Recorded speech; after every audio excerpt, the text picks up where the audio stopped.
গত ২৪ ঘন্টায় হাম ও উপসর্গ নিয়ে ময়মনসিংহ মেডিকেল কলেজ হাসপাতালে নতুন করে আরও ২১ জন রোগী ভর্তি হয়েছেন।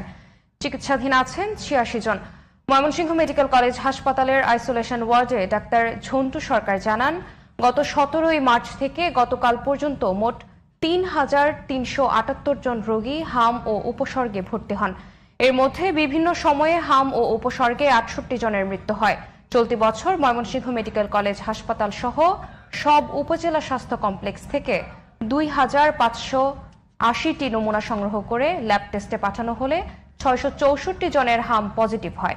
এছাড়া বিভিন্ন উপজেলা স্বাস্থ্য কমপ্লেক্সে ডেঙ্গু আক্রান্ত হয়ে চিকিৎসা নিয়েছেন ৭৭ জন। বর্তমানে চিকিৎসাধীন রয়েছেন ১০ জন।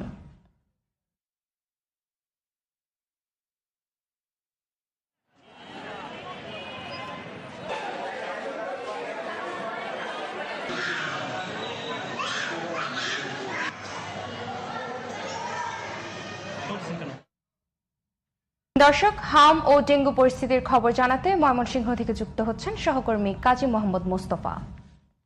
মোস্তফা, ময়মনসিংহে হাম ও ডেঙ্গু পরিস্থিতি কেমন দেখছেন, কি বলছেন চিকিৎসকরা, জানাবেন।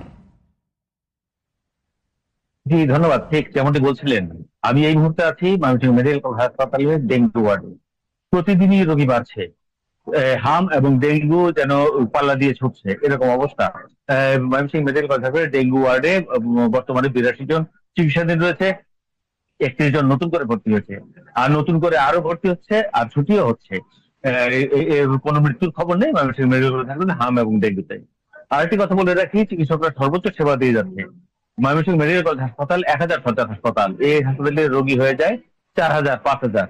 অর্থাৎ ময়মনসিংহ জেলার বাইরে, অর্থাৎ বিভিন্ন আশেপাশের জেলা থেকে বিভাগীয় জেলা সদরের একটি হাসপাতাল এবং আশেপাশের জেলা থেকে রোগীরা এখানে আসে।